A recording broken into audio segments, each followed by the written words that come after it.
There's an interesting message this morning. We haven't even asked for them. 81089. Scotland versus England is a rivalry for the Scots, not the English. I would say that's not true. I would say England want to beat Scotland every bit. England don't want to lose as we want to beat you. I'm not in any shape or form being sort of jingoistic about it, but I think there is more meaning and more resonance to the Scots than there is to the English. Only if we lose, it becomes more meaningful to us. If we win, we're sort of laissez-faire about it because we expect to win. But if we lose, then there's the jeopardy in it for us. So I think there's more meaning to the Scots. It's just as intense for you as it is for us. Come off it. I don't know. I mean, the last time the whistle going tonight, you lot will be honest. I have to say, the last game I went to was the '96 game when England played Scotland, and I was caught up in the further, but because it was the Euros, it wasn't because it was just Scotland. Scotland happened to be an added spice, and the reasons why the spice comes in is not because you're playing Scotland, it's because you're playing Scotland's supporters and all that they bring to the equation, and their nonsense. Yes. Yeah, and we'll bring plenty of that nonsense tonight.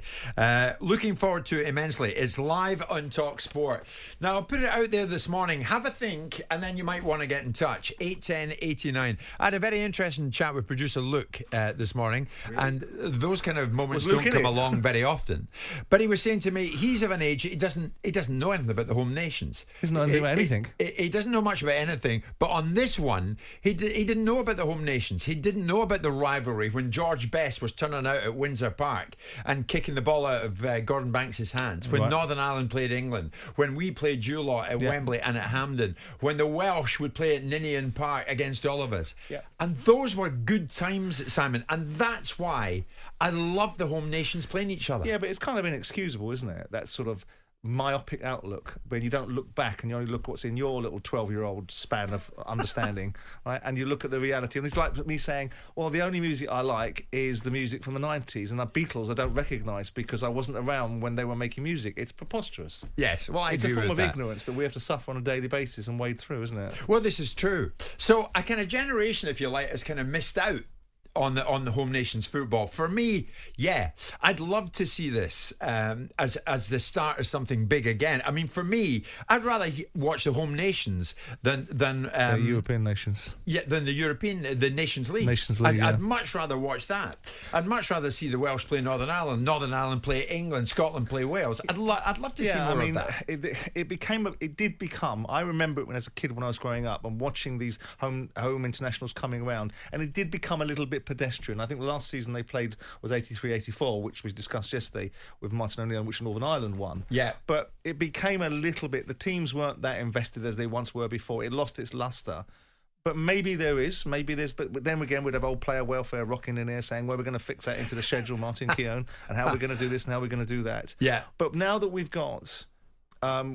it's disappointing to see Northern Ireland fall away a little bit, but now we've got seemingly the home nations operating at better levels than they have done previously.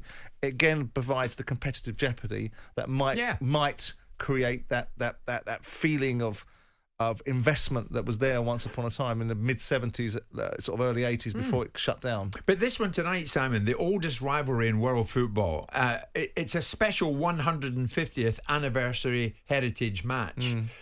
Whoever wins it will be remembered for winning it. Really? Yes. Definitely. It's that significant. I think so. I mean, tomorrow when you've got stuffed, you'll look at it and go, what was that? It's a meaningless game. Probably. We'd like to forget it very quickly. I hope not. What does Steve Clarke and Gareth Southgate think on that very topic? Let's have a listen. They like to beat us. Don't make any mistake about that. Don't think it's more important to Scotland than it is to England. Having lived in England for, as I said, quite a long time, I understand it means a lot to them as well. The memories are great. You know, I think we became world champions when we won in '67, didn't we? So all the little things, all the little memories. The 9-3 game, maybe not such a good memory. So there's loads of memories for everybody to have, and hopefully after this one, we can give them a few more. Well, my first memory is some of your mates nicking the goalposts at Wembley. I mean, this is horrendous what I'm going to say here ahead of tomorrow, but I was supporting Scotland in 1978 because obviously we hadn't qualified. And then we were back in '82, and all of a sudden, you know, for me then onwards, it was all about England. But I know there's a rivalry, and I know people will be wary of it crossing a boundary, but it's a brilliant sporting rivalry, and it's a great game to be involved in. That's mind games from Gareth, isn't it? I was supporting Scotland in 1978. Well, he's a bit of a flake sometimes, isn't he? So it's probably not. I mean, I'm putting it out there this morning. Is it one that the fans still care about? Scotland, England, England, Scotland. Are you into it? Do you want it on a regular basis? 81089. The messages come flying in. There's Mason. For England fans, playing Scotland isn't a big game. England, Germany or Argentina, those are big games. Daniel, Arsenal fan. I care so much for this tonight, Scotland against England, that I'm going to be playing golf at Farrington Golf Club. There's Steve, the Owls fan. Sheffield Wednesday, of course. Jim prefers the home nations because they never qualify for the bigger tournament, Scotland. Sorry, Jim. That's all right. We can take that. Well, if you look at the That's why we want to stuff you tonight. But this is the point. All of the jeopardy, all of the vitriol that comes into these conversations starts from somewhere. It's like what you do is you're very clever at characterising, like myself and Danny Murphy going, our 21s will beat you a lot. But there is a reason behind that, because what happens, it normally starts with, my worst day will be if England win the European Championships. That's what normally starts the conversation. And then people like me and Murphy go, well, hang on a second, you sweaty sock. What is it the last thing that you've won recently? When was the last time you qualified for a tournament? You see, that's right. Then you take the bait, don't you? You've Yes. taken the bait. So the genesis of the debate and the genesis of the argument and any sort of contempt or disdain comes on the back. Now, if you look at the last 20 results, Scotland have won 3 out of the last 20. Out of the last 20 games between the two nations, Scotland have won 3, and there's been 4 draws. Yeah. So at this moment in time, 65% of the time we play your lot, we beat them. Right, okay. So And your contribution to is it there a is... point to that? Well, your contribution is you win something like 15% of the games. Well, so it 100 means more to you because it's so rare. 115 matches have been played out with the old enemy, as you lot. Yeah. Scotland have won 41. Yeah. England have won 48. Correct. And 26 have ended honours even. But let's look at recent times. Let's not look back to the times in the past when it's not really that relevant. Let's look at modern day football, and let's take the last 20, just for example, because that's over the last 25 years, the last quarter of a century, where football becomes what it is now. And you've won 3 times. You celebrate draws like the national holidays, and ultimately, whilst I'm pleased, I'm genuinely pleased that Scotland are doing well, because I think that it's nice to see them doing well. It's also nice to see the smaller nations prospering. Yes, but the real energy is with you guys, and the only energy that comes from the English is the fear of losing. The joy of winning isn't really there because it's priced into our thinking.